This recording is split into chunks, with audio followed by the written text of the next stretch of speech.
सभी को जय माता दी। आज की कहानी हम ज्वाला जी मंदिर की लेके आए हैं, जो कि कांगड़ा में स्थित है। तो चलिए शुरू करते हैं आज की कहानी। जैसे कि हम सब जानते हैं, हिमाचल प्रदेश को देवभूमि के नाम से भी जाना जाता है। इसका मुख्य कारण यह है कि यहाँ पर सैकड़ों मंदिर स्थापित है। हिंदू लोग अपने सभी देवी देवताओं की पूजा बहुत ही श्रद्धा अनुसार करते हैं। यहाँ पर हर स्थित मंदिर की एक अपनी कहानी और अपना इतिहास है। आज मैं आपको एक ऐसे ही मंदिर के बारे में बताने जा रहा हूँ, जो 51 शक्तिपीठों में से एक है। इस मंदिर का नाम है ज्वाला माता मंदिर। माता ज्वाला देवी का यह मंदिर हिमाचल प्रदेश के कांगड़ा जिला में स्थित है। कहा जाता है कि जब माता सती का जला हुआ शरीर लेकर भगवान शिव ब्रह्मांड में इधर उधर घूमकर तांडव कर रहे थे, तभी माता और विष्णु जी के सुदर्शन चक्र से उन्हें काफ़ी भागों में बांटा गया था, तो उनकी जीवा स्थान पर गिरी थी। इसी कारण से स्थान का नाम ज्वाला देवी मंदिर पड़ा। इसी मंदिर को जोता वाली माता का मंदिर भी कहा जाता है।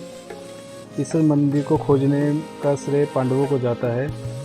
मंदिर में माता की कोई भी मूर्ति स्थापित नहीं है, अपितु माता यहाँ स्वयं ज्वाला के रूप में उपस्थित है। यहाँ पर माता का दर्शन ज्योति के रूप में होता है, जो हजारों सालों से इसी रूप में प्रज्वलित है। इस मंदिर से कुछ जुड़ी कथाएं और मान्यताएं भी है। कहानी कुछ इस तरह की है कि भगवान शिव की शादी माता सती से हुई। माता सती के पिता का नाम राजा दक्ष था। वो भगवान शिव को अपने बराबर नहीं मानता था। एक बार महाराज दक्ष ने एक बहुत बड़ा यज्ञ का आयोजन किया। उन्होंने सभी देवी देवताओं को निमंत्रण भेजा, किंतु भगवान शिव और माता सती को निमंत्रण नहीं भेजा गया। यह देखकर माता सती को बहुत क्रोध आया और उन्हें वह जाकर अपने पिता से इस अपमान का कारण पूछा। उन्होंने शिव भगवान से वह जाने की आज्ञा मांगी, किंतु भगवान शिव ने उन्हें वहां जाने से मना की। किंतु माता सती के बार बार आग्रह करने पर शिव भगवान ने उन्हें जाने दिया। जब बिन बुलाए यज्ञ में पहुंची माता, तो उनके पिता दक्ष ने उन्हें काफ़ी बुरा भला कहा और साथ ही साथ भगवान शिव के लिए भी काफ़ी बुरी भली बातें कही, जिससे माता सती सहन नहीं कर पाई और उन्होंने उसी यज्ञ में कूदकर अपनी जान दे दी। यह देखकर भगवान शिव को बहुत क्रोध आया और उन्होंने माता सती का जला हुआ शरीर अग्निकुंड से उठाकर चारों ब्रह्मांड में तांडव करने लग गए, जिस कारण सारे ब्रह्मांड में हाहाकार मच गया। यह देखकर लोग भगवान विष्णु के पास भागे। तब भगवान विष्णु ने अपने सुदर्शन चक्र से माता सती के शरीर के 51 टुकड़े किए। ये टुकड़े जहाँ जहाँ गिरे वहाँ पर शक्तिपीठ बन गए। इसलिए इस स्थान पर माता के शरीर की जीवा गिरी थी। उसी वजह से जो वहाँ का नाम ज्वाला देवी मंदिर पड़ा। इस मंदिर को जोता वाली माता भी कहा जाता है। और एक कथा के अनुसार प्राचीन काल में माँ के एक बहुत प्रिय भक्त थे गुरु गोरखनाथ जी, जो माँ की पूजा अर्चना बहुत विधि विधान से और दिल से करते थे। एक बार गोरखनाथ को भूख लगी, तब उसने माता से कहा कि आप आग जलाकर पानी गर्म करें, मैं भिक्षा मांग कर लाता हूँ। माँ ने भक्त के कहे अनुसार आग जलाकर पानी गर्म किया और गुरु गोरखनाथ का इंतज़ार करने लगी, पर गोरखनाथ जी आज तक कभी लौट कर नहीं आए। कहा जाता है कि माँ आज भी ज्वाला जलाकर अपने भक्त का इंतज़ार कर रही है। और कहा जाता है कि कालांतर में इस स्थान को व्यवस्थित किया गुरु गोरखनाथ जी ने। यहाँ पर प्रज्वलित माता जी की ज्वाला प्रकृति नहीं अपितु बहुत चमत्कारी है। माता के मंदिर के ऊपर की ओर जाने पर गोरखनाथ जी का मंदिर है, जिसे गोरख दिव्य के नाम से जाना जाता है। माता के मंदिर माता के 51 शक्तिपीठों में से एक है, जिन्हें सभी की उत्पत्ति की कथा एक ही है। यहाँ पर स्थित सभी मंदिर शिव और शक्ति से जुड़े हुए हैं। इन सभी स्थलों पर माता के सती के अंग गिरे थे। इस मंदिर से जुड़ी एक कथा और भी है।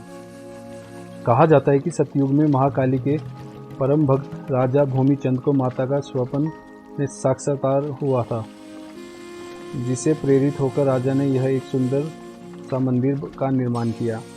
बाद में महाराजा रंजीत सिंह और संसार चंद जी ने 1835 में इस मंदिर का निर्माण करवाया। इस मंदिर के अंदर माता की 9 ज्योतियाँ हैं, जिनमें महाकाली, अन्नपूर्णा, चंडी, हिंगलाज, विंध्यास्वनी, महालक्ष्मी, सरस्वती, अंबिका और अंजी देवी के नाम से जाना जाता है। एक माता की कथा और भी प्रचलित है। कहा जाता है कि जब अकबर दिल्ली का राजा हुआ करता था, उस समय ध्यानु नाम का माता का एक भक्त था जो माता की दिल से पूजा करता था। वो अपने गांव में ध्यानु भक्त के नाम से जाना जाता था। एक बार वो अपने सभी गांव वालों के साथ माता के दर्शन करने के लिए ज्वाला जी की ओर निकला। जब वो माता का जयकारा लगाते हुए दिल्ली से होकर गुजरने लगा तो मुगल बादशाह अकबर के सिपाहियों ने उसे रोका और बादशाह के दरबार में पेश होने को कहा।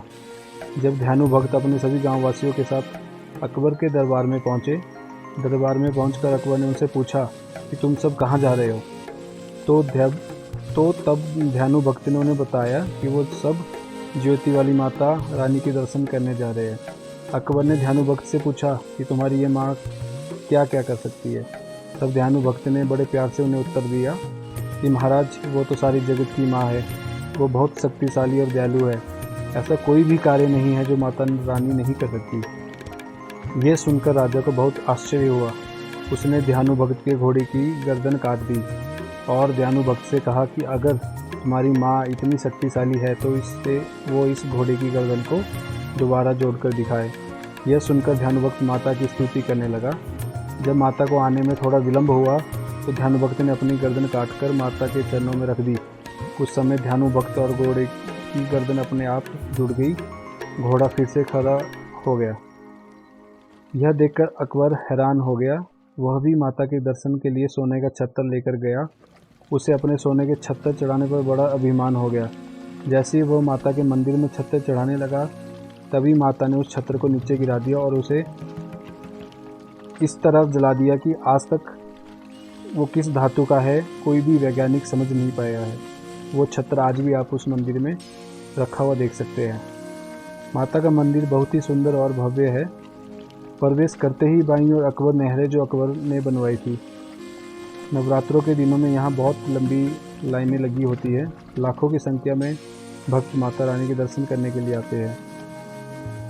आशा करता हूँ कि आपको हमारी कहानी अच्छी लगी हो। अगर हमारी कहानी आपको अच्छी लगी है तो हमारे चैनल को सब्सक्राइब ज़रूर कीजिएगा, अपने दोस्तों के साथ शेयर भी कीजिएगा ताकि आप, और बेल आइकन को भी दबा दीजिए ताकि हमारी जानकारी आपको सबसे पहले पहुंच सके। यहाँ पे हम आपको नई नई कहानियों के साथ मिलते रहेंगे। तब तक के लिए अपना ख्याल रखिए। बहुत बहुत धन्यवाद।